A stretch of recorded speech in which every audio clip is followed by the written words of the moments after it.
माता शारदा की कृपा लिखो भाव अनमोल, कार्तिक महात्म का कहूँ चौथा अध्याय खोल। कार्तिक मास महात्म चौथा अध्याय। नारद जी ने कहा, ऐसा कहकर भगवान विष्णु मछली का रूप धारण करके आकाश से जल में गिरे। उस समय विंध्याचल पर्वत पर तप कर रहे महर्षि कश्यप अपनी अंजलि में जल लेकर खड़े थे। भगवान उनकी अंजलि में जा गिरे। महर्षि कश्यप ने दया करके उसे अपने कमंडल में रख लिया। मछली के थोड़ा बड़ा होने पर महर्षि कश्यप ने उसे कुएं में डाल दिया। जब वह मछली कुएं में भी न समा सकी तो उन्होंने उसे तालाब में डाल दिया। जब वह तालाब में भी न आ सकी तो उन्होंने उसे समुद्र में डाल दिया।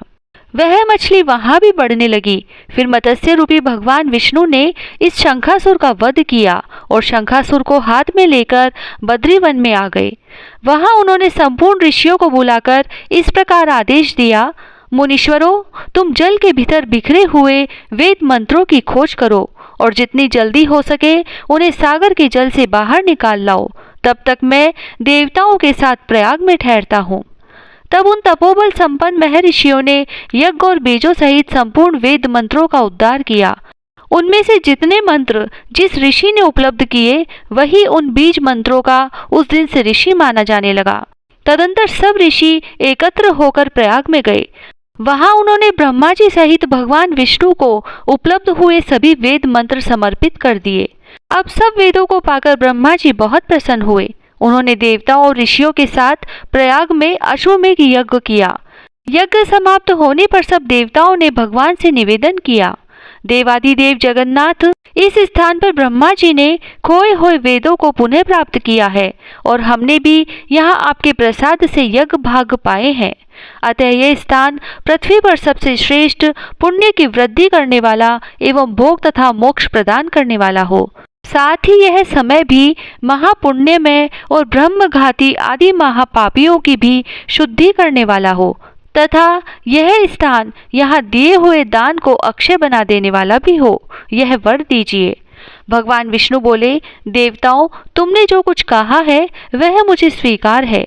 तुम्हारी इच्छा पूर्ण हो। आज से यह स्थान ब्रह्म क्षेत्र के नाम से प्रसिद्ध होगा। सूर्य वंश में उत्पन्न राजा भगीरथ यहाँ गंगा को ले आएंगे और वह यहाँ सूर्य कन्या यमुना से मिलेगी। ब्रह्मा जी और तुम सब देवता मेरे साथ यहाँ निवास करो। आज से यह तीर्थराज के नाम से विख्यात होगा। तीर्थराज के दर्शन से तत्काल सब पाप नष्ट हो जाएंगे। जब सूर्य मकर राशि में स्थित होंगे उस समय यहाँ स्नान करने वाले मनुष्यों के सब पापों का यह तीर्थ नाश करेगा। यह काल भी मनुष्यों के लिए सदा महान पुण्य फल देने वाला होगा। माघ में सूर्य के मकर राशि में स्थित होने पर यहाँ स्नान करने से सालोक्य आदि फल प्राप्त होंगे। देवादिदेव भगवान विष्णु देवताओं से ऐसा कहकर ब्रह्मा जी के साथ वही अंतर्ध्यान हो गए। तत्पश्चात इंद्रादि देवता भी अपने अंश से प्रयाग में रहते हुए वहां से अंतर्ध्यान हो गए। जो मनुष्य कार्तिक में तुलसी जी की जड़ के समीप श्री हरि का पूजन करता है वह इस लोक में संपूर्ण भोगों का उपभोग करके अंत में वैकुंठ धाम को जाता है। ओम नमो भगवते वासुदेवाय। चौथा अध्याय समाप्त। जय श्री राधे। कार्तिक की कहानी। दो सास बहुएं थी। कार्तिक मास आया तो सास बोली, मैं कार्तिक स्नान के लिए तीर्थ जाना चाहती हूँ। बहू बोली, मैं भी चलूंगी। सास बोली, तू अभी बहुत छोटी है, अभी मुझे जाने दे। सासू तीर्थ गई तो बहू कुमार के से 35 कुंडे ले आई। रोज एक कुंडा भर कर रखती। उधर गंगा में सासू जी की नथ गिर गई। बहू कुंडे में नहाती हुई बोली, सासू नहावे उंडे, मैं नहाऊं कुंडे। इतने में गंगा की धारा कुंडे में आ गई। साथ में सासू जी की नथ भी आ गई। बहू ने नथ पहचान ली और अपनी नाक में पहन ली। महीना पूरा हुआ, सासू जी आई, बहू सामे लेने लगी तो सास नथ देखकर बोली कि तू यह कहाँ से लाई? तो बहू बोली, यह तो मेरे कुंडे में गंगा की धारा के साथ आ गई। पर सास ने कुछ ध्यान नहीं दिया। फिर सास बोली कि मुझे ब्राह्मण भोज करना है। तो बहू बोली कि सासू जी 2 ब्राह्मण मेरे भी जिमा दो, मैंने भी कार्तिक स्नान किया है। तब सास ने कहा कि तूने कहाँ कार्तिक स्नान किया? तो बहू बोली, ऊपर चलो मैं आपको बताती हूँ। ऊपर गए तो देखा सारे कुंडे सोने के हो गए। बहू बोली, मैं रोज कुंडा भरकर रखती और सुबह जल्दी उठकर नहाती और उल्टा करके रख देती तब सासू जी बोली कि बहू तू तो बहुत भाग्यवान है जो साक्षात गंगा जी तेरे पास आई। तूने श्रद्धा और विश्वास से कार्तिक स्नान किया तो भगवान ने तुझे फल दिया। दोनों सास बहू ने धूमधाम से ब्राह्मण जिमाकर दक्षिणा देकर विदा किया। हे गंगा मैया, जैसे बहू पर कृपा की, उसको कार्तिक स्नान कराया, वैसे हम सबको कराना। तुलसा जी की कहानी। कार्तिक के महीने में सब कोई तुलसा माता को सींचने जाती। सब कोई तो सींच के आ जाती, पर एक बुढ़िया माई आती और तुलसा माता से रोजाना कहती, तुलसा माता सत की दाता, मैं बिड़ला सींचू तेरा, तू कर निस्तारा मेरा। तुलसा माता अड़ुआ दे, लडुआ दे, पीतांबर की धोती दे, मीठा मीठा ग्रास दे, बैकुंठ का वास दे, चटके की चाल दे, पटके की मोत दे, चंदन का काठ दे, झालर की झिनकार दे, साई का राज दे, दाल भात का जीमन दे, 11 का दिन दे, कृष्ण का कांधा दे। इतनी बात सुनकर तुलसा माता सूखने लगी। भगवान ने पूछा कि तुम्हारे पास तो इतनी औरतें आती हैं, तुम्हें जिमाती है, गाती हैं, तो भी तुम कैसे सूखने लगी? तुलसा माता ने कहा कि एक बुढ़िया माई आती है जो रोजाना इतनी बात कहकर जाती है।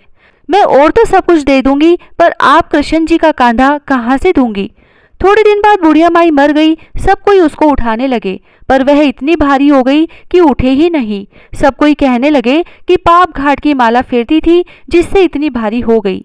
भगवान बूढ़े ब्राह्मण का रूप धारण करके आए। सबसे पूछने लगे कि इतनी भीड़ क्यों हो रही है?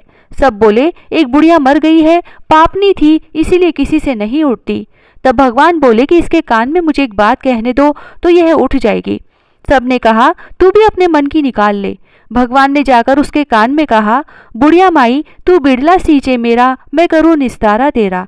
बुढ़िया माई अड़ुआ ले, गड़ुआ ले, पीतांबर की धोती ले, पटके की मोद ले, मीठा मीठा ग्रास ले, बैकुंठ का वास ले, चटके की चाल ले, चंदन का काठ ले, झालर की झिनकार ले, साई का राज ले, दाल भात का जीमन ले, कृष्ण का कांधा ले।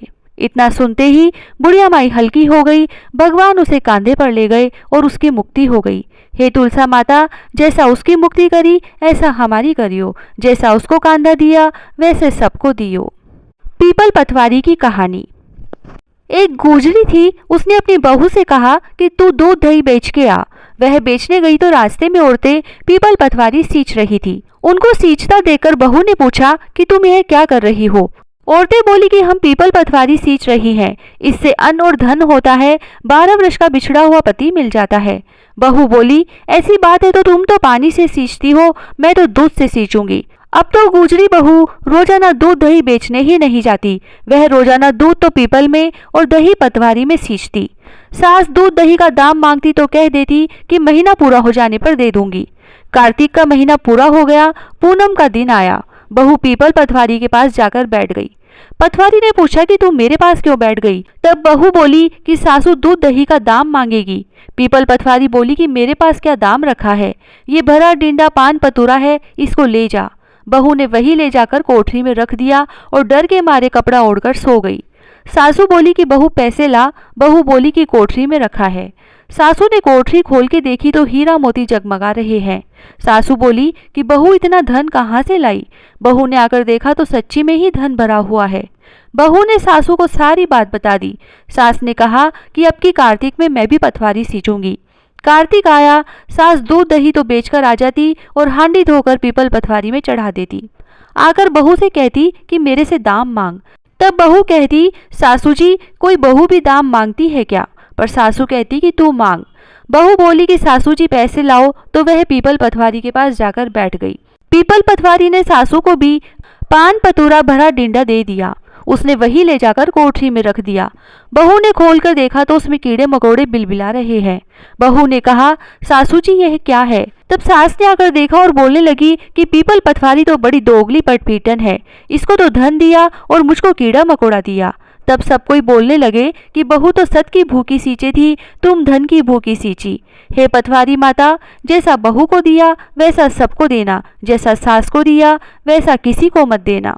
लपसी तपसी की कहानी। एक लपसी था, एक तपसी था। तपसी तो भगवान की तपस्या करता, लपसी रोजाना 1.25 सेर का हलवा बनाकर भगवान को भोग लगाकर टाली हिलाकर जीम लेता। एक दिन दोनों में झगड़ा हो गया। लपसी बोला मैं बड़ा, तपसी बोला मैं बड़ा, क्योंकि मैं भगवान की तपस्या करता हूँ। नारद जी बोले कि तुम्हारा फैसला मैं करूँगा। दूसरे दिन तपसी नहाकर आने लगा। तो नारद जी ने 1.25 करोड़ का मुंदड़ा तपसी के आगे गिरा दिया। उसने आंख खोलकर देखा तो मुंदड़ा पड़ा था। उसने उठाकर पैर के नीचे दबा लिया और तपस्या करने लगा। उधर लपसी ने 1.25 सेर का हलवा बनाकर भगवान को भोग लगाकर टाली हिलाकर जीम लिया। इतने में नारद जी आए और दोनों को अपने पास बैठाया। दोनों पूछने लगे कि कौन बड़ा है। नारद जी ने तपसी से कहा कि अपना पांव हटा। पांव हटाते ही मुंदड़ा निकला।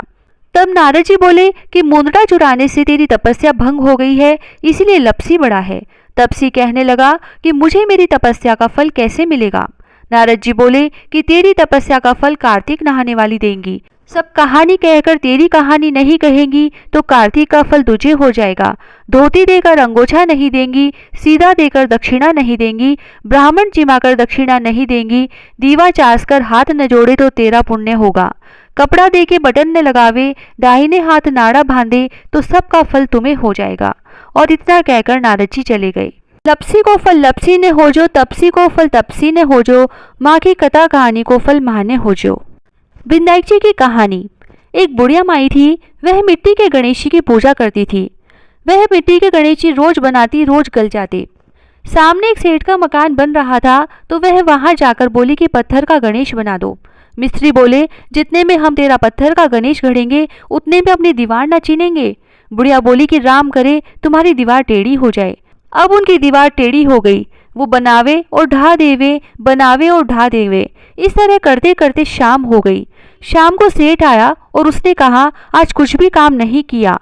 तो मिस्त्री कहने लगे कि एक बुढ़िया आई थी, वो कह रही थी कि मेरा पत्थर का गणेश गढ़ दो। हमने नहीं गढ़ा तो उसने कहा कि तुम्हारी दीवार टेढ़ी हो जाए, जब से दीवार सीधी ही नहीं बन रही। सेठ ने बुढ़िया को बुलवाया और कहा कि हम तुझे सोने का गणेश मढ़ देंगे, हमारी दीवार सीधी कर दो। सेठ ने बुढ़िया को सोने का गणेश मंडवा दिया और सेठ जी की दीवार सीधी हो गई। हे विनायक जी महाराज, जैसे सेठ की दीवार सीधी करी वैसे सबकी करना। कहता न सुनता न हुकारा भरता ने सारे परिवार की रक्षा करना।